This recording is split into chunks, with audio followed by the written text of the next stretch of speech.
আমার বান্দাদের জিন্দেগির সব গুনাহগুলোকে মাফ করে আমার বান্দাদেরকে আমি আল্লাহ পবিত্র করে দিলাম। বলেন সুবহানাল্লাহ। এজন্য বলেন তো কতবার সুবহানাল্লাহ বলেছে আমাদের কোনো হিসাব আছে?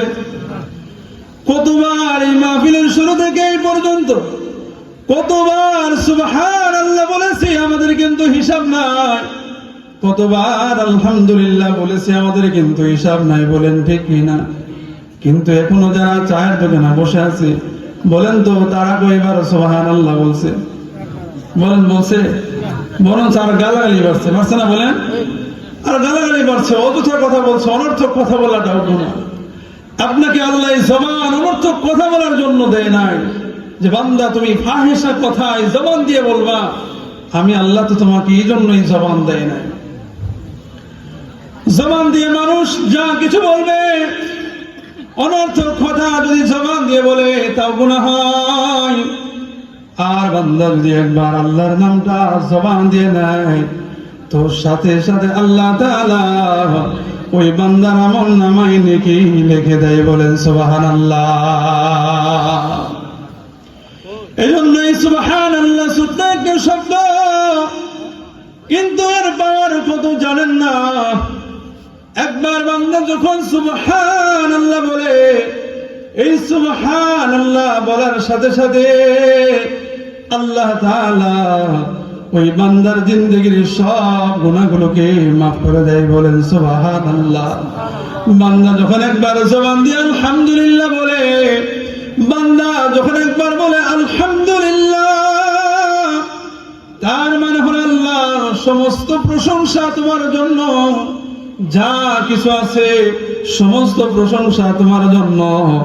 বান্দা যখন আল্লাহর নিয়ামতের শুকরিয়া আদায় করে, আল্লাহ ডাক দিয়ে কইলা ইন শাকারতুম লাযীদান্নাকুম ওয়া লা ইন কাফারতুম ইন্না আযাবি লাশাদীদ। বান্দা যখন আল্লাহর নিয়ামতের শুকরিয়া আদায় করে, আল্লাহ তাআলা বলেন বান্দা তুমি যখন আমি আল্লাহর নিয়ামতের শুকরিয়া আদায় করেছো, আমি আল্লাহ আরো তোমার নিয়ামতকে বৃদ্ধি করিয়া দিব। বলেন সুবহানাল্লাহ। আর বান্দা যখন নিয়ামত পাওয়ার পরেও শুকরিয়া আদায় করে না, আল্লাহর নিয়ামতের শুকরিয়া আদায় করে না, চক্ষু আল্লাহ দিয়েছেন এটা আল্লাহর একটা নিয়ামত, জবান আল্লাহ দিয়েছেন আল্লাহর একটা নিয়ামত, হাত আল্লাহ দিয়েছেন হাত আল্লাহর একটা নিয়ামত। বান্দা চক্ষু পেয়েছে, কান পেয়েছে, নাক পেয়েছে, জবান পেয়েছে, হাত পেয়েছে, কিন্তু এই অঙ্গ প্রত্যঙ্গ গুলো পাওয়ার পরে কোনদিন এই চক্ষু দিয়ে কোরআনটা দেখে নাই, কোনদিন এই জবান দিয়ে আল্লাহর কোরআন পড়ে দেখে নাই, আল্লাহর নিয়ামতের শুকরিয়া আদায় করে নাই। আল্লাহ নাম দিয়ে কই বান্দা আমি আল্লাহ জবান দিয়েছিলাম, তোমরা এই জবান দিয়ে আমি আল্লাহকে ডাকবে, আমি আল্লাহকে আল্লাহ বলে ডাকবে। বান্দারে তোমরা যদি আমি আল্লাহকে আল্লাহ বলে ডাকো, আমি আল্লাহর নিয়ামতের শুকরিয়া আদায় করো, আমি আল্লাহ তোমাদের নিয়ামতকে আরো বাড়ায় দেই। এই জন্য বান্দা যখন একবার এই জবান দিয়ে বলে আলহামদুলিল্লাহ, আল্লাহ বলেন গোলাম আসমান থেকে জমিন পর্যন্ত যত খালি জায়গা আছে আমি আল্লাহ সমস্ত খালি জায়গাটুকু তোমার আমল নামাই নেকি দ্বারা পূর্ণ করিয়া দেই। বলেন সুবহানাল্লাহ। বলেন তো আসমান থেকে জমিন থেকে আসমান পর্যন্ত দূরত্ব কত? এই জমিন থেকে প্রথম আসমানের দূরত্ব হলো, হাদিসের ভিতরে আছে আল্লাহর নবী বলেন 500 বছরের রাস্তা। পৃথিবীর কোনো মানুষ তো যাওয়ার সম্ভবই না। কেমনে যাবে? কারণ মানুষ বাঁচেই তো 60 বছর। বলেন ঠিক কিনা?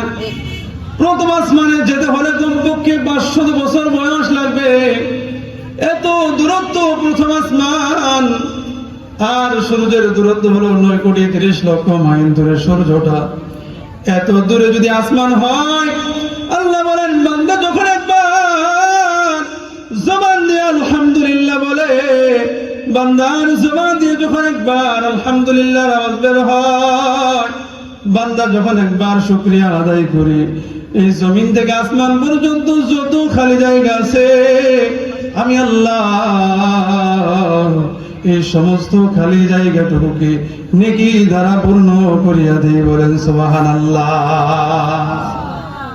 এত দামি দামি এই কালেমা গুলো, এত দামি দামি এই কালেমা আল্লাহর নবী হাদিসে পাকের ভিতরে বলেন, কোন বান্দা যদি দৈনিক 33 বার সুবহানাল্লাহ, প্রত্যেক নামাজের পরে যদি 33 বার সুবহানাল্লাহ পড়ে, 33 বার আলহামদুলিল্লাহ পড়ে, 34 বার যদি আল্লাহু আকবার পড়ে, গুফিরা লাহু মা তাকাদ্দামা মিন যামবিহি।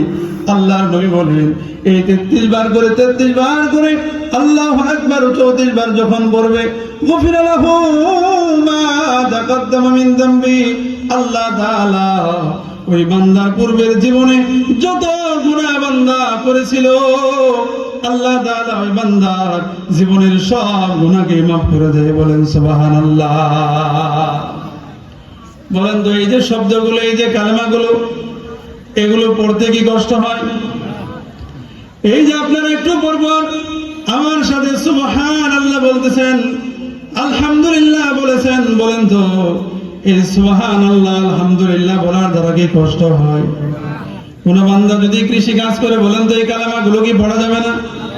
রাস্তা দিয়ে যখন আমরা হাঁটবো, কোন বান্দা যদি বলে সুবহানাল্লাহ সুবহানাল্লাহ, বলেন তো এই কালেমাগুলো পড়া যাবে কি যাবে না? চাকরি করা অবস্থায় পড়া যাবে কি যাবে না? কোন বান্দা যদি চাকরির অবস্থায় এই কালেমাগুলো পড়ে, এরপরেও মালিক বলবে না, এই তোমাকে আমি টাকা দিয়ে এনেছি, তুমি আমার কাজ করবা, কিন্তু এই কালেমাগুলো পড়তে পারবা না।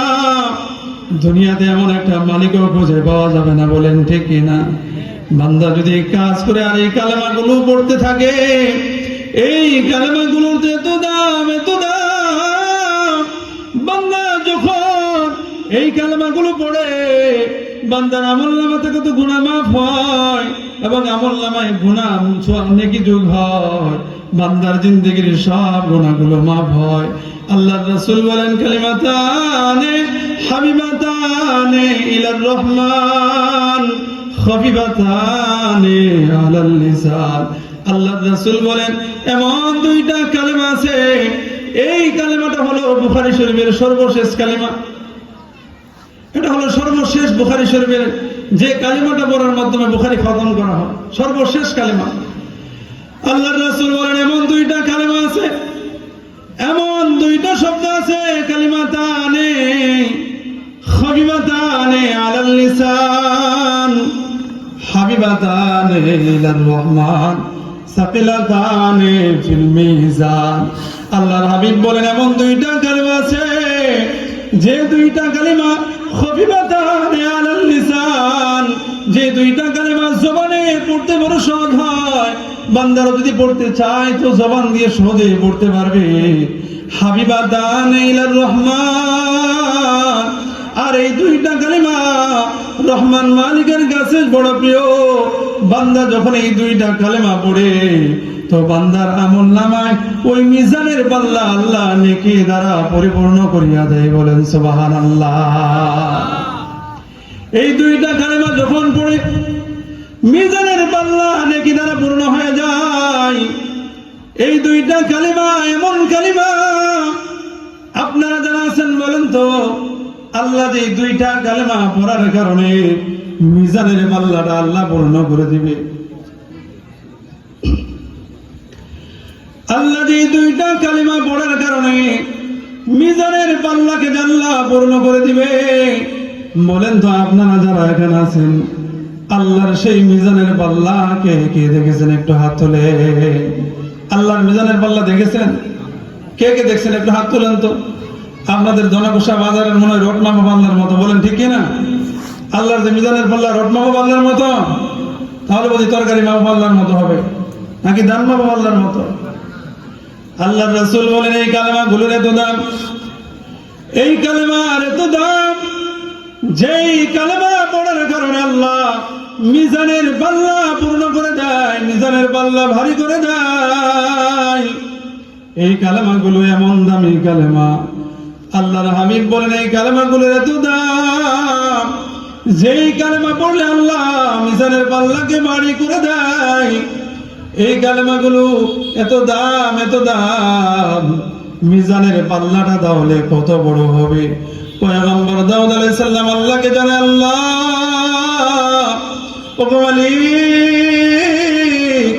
আমি পয়গম্বর দাউদ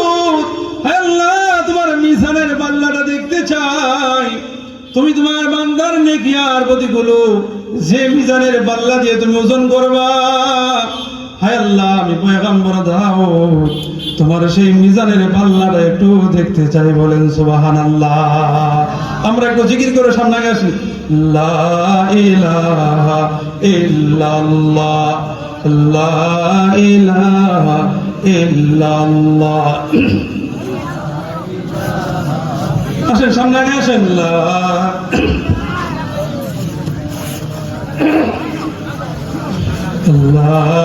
ইলাহা ইল্লাল্লাহ।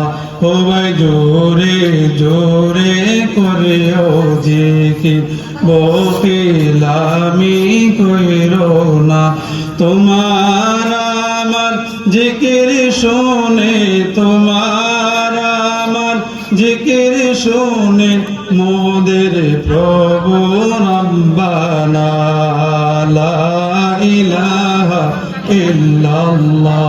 সামনে আগে আসেন, সামনে আগে আসেন, লা ইলাহা ইল্লাল্লাহ, লা ইলাহা ইল্লাল্লাহ, লা ইলাহা ইল্লাল্লাহ, লা ইলাহা ইল্লাল্লাহ মুহাম্মাদুর রাসূল।